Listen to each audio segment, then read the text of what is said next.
सणांपासून ते राजकारणापर्यंत प्रत्येक घडामोडीवर बारीक नजर ठेवणारा तुमचा हक्काचा लोकल न्यूज प्लॅटफॉर्म ठाणे दर्पण, ठाण्याचं खरं प्रतिबिंब. मागी गणेशोत्सव 22 जानेवारी 2026 पासून सुरू होतोय. 10 दिवस हा गणेशोत्सव असून या पार्श्वभूमीवर ठाणे महानगरपालिकेने पर्यावरणपूरक विसर्जनासाठी विशेष व्यवस्था केली असल्याची माहिती आयुक्त सौरभ राव यांनी दिली. तरी गणेश भक्तांनी मूर्ती विसर्जनासाठी पर्यावरणपूरक व्यवस्थेचा वापर करावा असे आवाहन आयुक्तांनी केले. मागी गणेशोत्सवाच्या पार्श्वभूमीवर प्लास्टर ऑफ पॅरिस मूर्ती बनवणाऱ्या मूर्तिकार व विक्रेत्यांना मूर्ती विक्री करताना त्याबाबत विक्री रजिस्टर ठेवणे आवश्यक असल्याच्या सूचना देण्यात आल्या आहेत. मंडळाकडून बसवण्यात येणाऱ्या मूर्तीबाबतची आवश्यक सर्व माहिती, प्लास्टर ऑफ पॅरिसची मूर्ती आहे किंवा नाही, मूर्तीची उंची किती आहे आदी संकलित करून त्यानुसार विसर्जनाचा आराखडा व व्यवस्था निर्माण करण्यात आला आहे. तसेच सार्वजनिक मंडळांना विसर्जनासाठी प्रतिकात्मक स्वरूपात लहान मूर्ती ठेवण्यास प्रोत्साहन देण्यात येत आहे. कृत्रिम तलाव, टाकी विसर्जन व्यवस्था व खाडीघाट येथे विसर्जनाची सोय करण्यात आली. 2 ते 3 फूट उंचीच्या मूर्ती टाकीमध्ये, 3 ते 6 फूट मूर्ती कृत्रिम तलावात, तर 6 फुटापेक्षा मोठ्या मूर्तीचे विसर्जन खाडीमध्ये करण्याच्या सूचना सर्व प्रभाग समिती स्तरावरून सर्व सार्वजनिक मंडळांना देण्यात आल्या आहेत. विसर्जनातून निर्माण होणारे पाणी महापालिकेमार्फत शुद्धीकरण करूनच जलस्रोतात सोडण्यात येणार असल्याचे प्रशासनाने स्पष्ट केले आहे. तसेच मूर्ती विसर्जन करण्यात येणारे पाणी ठाणे महानगरपालिकेतर्फे शुद्धीकरणानंतर जलस्रोतात सोडले जाणार असल्याचे मुख्य पर्यावरण अधिकारी मनीषा प्रधान यांनी सांगितले. ठाणे महापालिका निवडणुकीत शिवसेना, शिंदे गट आणि भाजप युतीने 131 पैकी 103 जागा जिंकल्या असल्या तरी युतीत कोणत्या पक्षाचा महापौर, उपमहापौर, स्थायी समिती सभापती होणार याविषयी राजकीय वर्तुळात वेगवेगळ्या चर्चा रंगल्यात. असे असतानाच आता पालिकेतील स्वीकृत नगरसेवकांची संख्या 5 वरून 10 करण्यात आली असून या पदावर वर्णी लावण्यासाठी उमेदवारीपासून वंचित राहिलेले तसेच पडलेले उमेदवारांनी पक्षनेत्यांकडे मोर्चे बांधणी सुरू केल्याचे वृत्त आहे. ठाणे महापालिकेची निवडणुकीत महापालिका क्षेत्रात 16,49,869 इतके मतदार होते. त्यापैकी 9,17,123 मतदारांनी मतदानाचा हक्क बजावला. त्यात 4,83,698 पुरुष तर 4,33,385 महिला आणि 40 इतरांचा समावेश होता. या निवडणुकीसाठी एकूण 649 उमेदवार निवडणुकीच्या रिंगणात होते. त्यापैकी ठाण्यात शिवसेना, शिंदे गट पक्षाचे 7 उमेदवार बिनविरोध निवडून आले होते.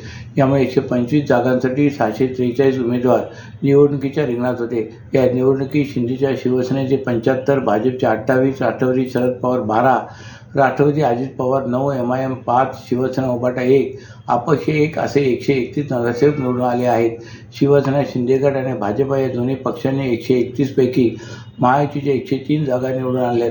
शिंदे यांच्या पक्षाला 75 जागा मिळाल्याने या पक्षाचा महापौर होणार हे आता स्पष्ट झाले. महायुतीच्या गणितात भाजपला उपमहापौरपद मिळेल अशी शक्यता आहे. असे असताना भाजपचे ठाण्यातले निवडणूक प्रमुख आमदार डावखरे यांनी पक्षाला किमान 2 वर्षाचे महापौर मिळावे अशी आग्रही भूमिका मांडली. यामुळे महापौर कुणाचा यावरून वेगवेगळ्या चर्चा रंगल्या असतानाच आता पालिकेतील स्वीकृत नगरसेवक या पदावर वर्णी लावण्यासाठी उमेदवारीपासून वंचित राहिलेले तसेच पडलेल्या उमेदवारांनी पक्षनेत्यांकडे मोर्चे बांधणी सुरू केल्याचे वृत्त आहे. सर्व नागरिकांना आवाहन करण्यात येत आहे की सध्या डासांमार्फत पसरणाऱ्या डेंग्यू या आजाराचा प्रसार रोखण्यासाठी प्रत्येकाने पुढीलप्रमाणे कार्यवाही करावी. डेंग्यू आजार एडिस इजिप्ती हा डास चावल्याने होतो. या डासांची पैदास साचलेल्या किंवा साचवलेल्या स्वच्छ पाण्यामध्ये होते. 8 दिवसांपेक्षा जास्त दिवस पाणी उघडे व साचून राहिल्यास त्यात डास अंडी घालतात. अंड्यांच्या अळ्या तयार होऊन पुढे डास तयार होतात. यासाठी आपल्या घरातील पाणीसाठे उदाहरणार्थ बॅरल्स, पिंपे, टाक्या, हौद, रांजणे इत्यादी दर आठवड्याला रिकामे करून घासून पुसून कोरडे करून पुन्हा भरावे. 1 दिवस कोरडा दिवस म्हणून पाळावा. पाणी साठ्यांना घट्ट झाकणे बसवावीत किंवा जुनी साडी, चादर, धोतर यांनी बांधून झाकून ठेवावीत, म्हणजे डास त्यात जाऊन अंडी घालणार नाहीत.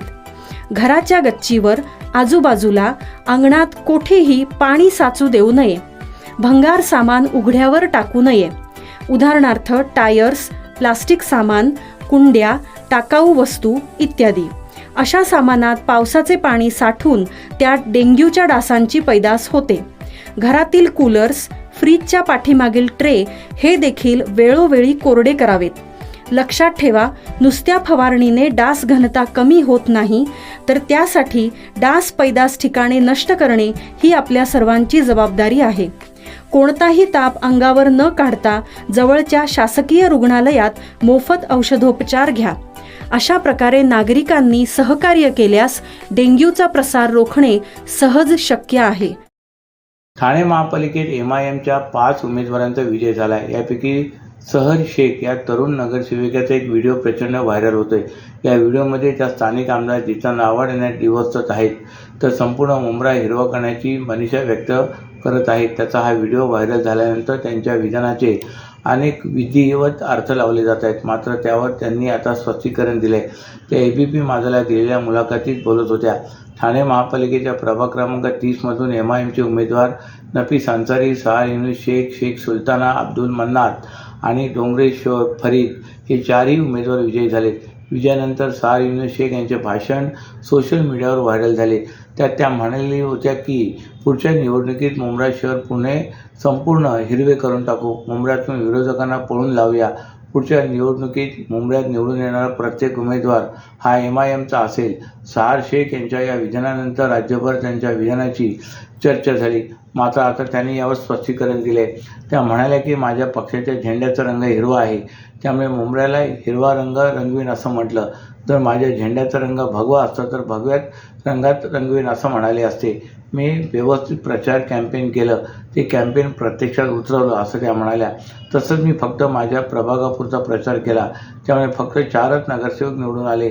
मी पूर्ण प्रचारात केला असता तर संपूर्ण मुंब्र्यात MIMचे उमेदवार निवडून आले असते, असंही त्या पुढे म्हणाल्या.